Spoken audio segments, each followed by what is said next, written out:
Hello everyone and welcome to episode 2 of this series where we follow along what happens once you're done rushing. Let's look at the different buildings that I've upgraded in the past week.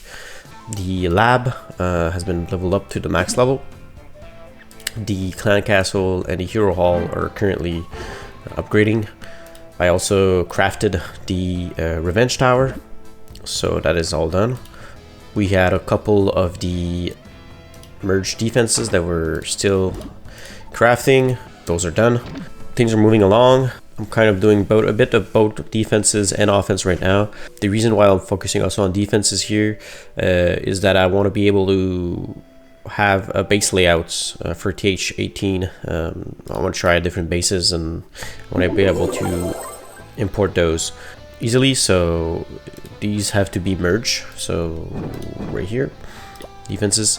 So once those two are merged, and since I crafted the revenge tower, I'll be able to use TH18 layouts, because as of right now I think my layouts are outdated. Yeah, I'm missing a bunch of stuff here if I do edit layout. I have a bunch of crafted defense revenge towers. I don't even have the fire spitters. So focus for next week will probably be I'm gonna keep upgrading those wizard towers here to merge them afterwards. And I'll start also upgrading the army camps to level 14 so that I get more space. I think it's 2 capacity by 3, so total of 12. So I'll be able to have a couple of cleanup troops with those. If we have a look at the heroes, you'll see that I've actually put in a couple of levels here and there. The barbarian went up 1 level, archer queen 2 levels. Minion Prince didn't move, Grand Warden 1 level, Royal Champion 1 level, and Duke 2 levels because I used 2 book of heroes on him. Since he has the 8-day upgrades, it's the most efficient way of using my books here. Books I get from the Gold Pass. I've got 1 book from the Gold Pass, and I also got 1 book from the Journey. So that is for heroes. Duke is currently maxed for my hero hall, so I can't use any books until I finish the upgrade. For the hero hall, that should be done in like 4 days. We're in CWL right now, so I'm not gonna upgrade my queen, but as soon as CWL is done, I'll keep upgrading her as much as possible. If we look at the pets, the initial pet haven't moved. Like I was saying last week, Phoenix is my focus right now. So Phoenix was level 6 last week. He's currently level 9. The upgrade is currently running, so this should be done this week. If we look at the troops, the dragons are now max, so it's their max level 13, so that's great. I've unlocked the Dragon Rider, and I'm currently upgrading them to level 2. Target is to have them to level 6 as soon as possible, so I can start using a mix of Dragon Riders and dragons for my attacks. For spells, I put in 1 level in Revive, and I maxed the Earthquake, so Earthquake on max. So for that strategy with the Rocket Backpack and the Giant Arrow, those are max, so those are ready.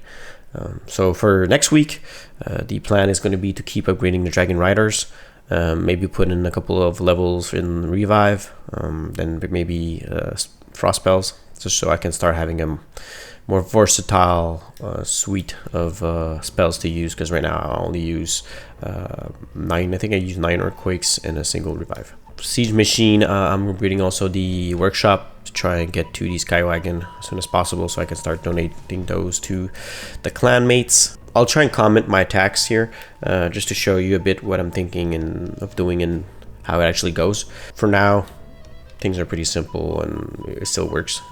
So as I keep leveling up these buildings and the workshops and everything, and I keep upping my spells and other troops, I think I'll be able to have a more complex and more detailed attacks in the future. Alright, let's have a look at a couple of attacks here. We'll start things off with a CWL base. We'll be attacking this with a Mass Dragon army using Earthquakes and a Skywagon as a support troop. The basic strategy here will be to try and get the core defenses with the Giant Arrow, and followed by the backpack from the Duke. As you can see here, you'll be dropping off 3 Earthquakes per zone where we want the core defenses down. So as we can see already, I haven't dropped a single troop, and most of the core defense is already down. I usually drop the dragons close to the Archer Queen so that she doesn't die, followed by the Minion Prince and the Grand Warden, so that they can support the dragons, and then Sky Wagon behind all of that as a support, so make sure that it doesn't die early, so that all the different troops get to be barreled out. I'm using the totems as a support usually for the Duke, so it doesn't die early, and then as soon as the Duke goes down, I use a revive spell on him. And as for the Minion Prince ability, I try and get as much of the defenses frozen with it. And for the Warden, basically I try and look at the health of my dragons and how much damage they're taking. And I try to use the Warden to make sure that the dragons don't die early, or that the main body of dragons stays alive. So as you can see, bases are not super maxed out at my ranking. So it's still pretty easy even with a simple strategy like Mass Dragons and Earthquakes.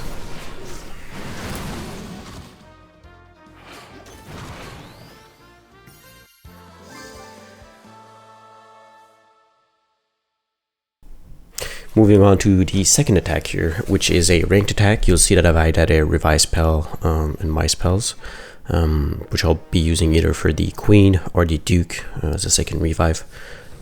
Same thing here, I'm looking at the core defenses, the sweepers, the air defenses, to try and see which target I can easily get with my combo arrow and backpack. I don't remember here where I go for, but I think I go for the Clan Castle, the Fire Spetters here, by dropping the Queen on the bottom. So there we go.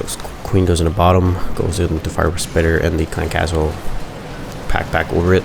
Drop a couple of Earthquakes on there. Try and get the Monolith here, but I think the backpack didn't get it, so it did go down. Once again, Dragon Army being dropped next to the Queen on support, followed by the Minion Prince Warden.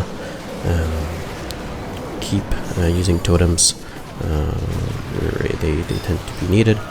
So here I use the level 3 revive on the Duke, and I drop a totem to make sure he does as much damage as possible, and the dragons are basically killing the whole rest of the base. As you can see, the bases are either lower town hall, so 16s, 17s, more close to max, or they're town hall 18s, which are also not maxed or rushed, so they're still pretty easy, and the new level of dragons really do a big difference here.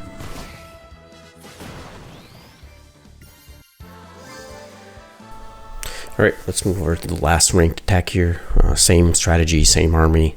This is a 16 base, which looks pretty max. Looking at the core defenses here, once again, Monolith, Eagle, Clan Castle. Trying to see a path where I could throw my arrow, followed by the backpack and the Earthquakes to do as much damage as possible.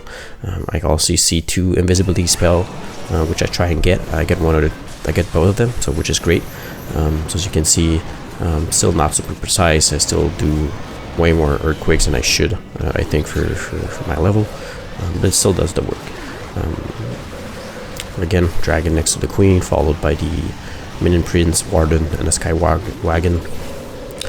Duke is doing its work in the back end, hoping he gets as much of the defenses as possible before the dragons get there. As you can see, I get the freeze from the Minion Prince on a lot of the back end side of things. Warden is still up. My dragons are still pretty healthy. I kind of wish here that the Warden went with the dragons in the middle, because that town hall is wrecking those dragons. But once again, the newest level on the dragons really do work. Clear pretty easily the lower buildings.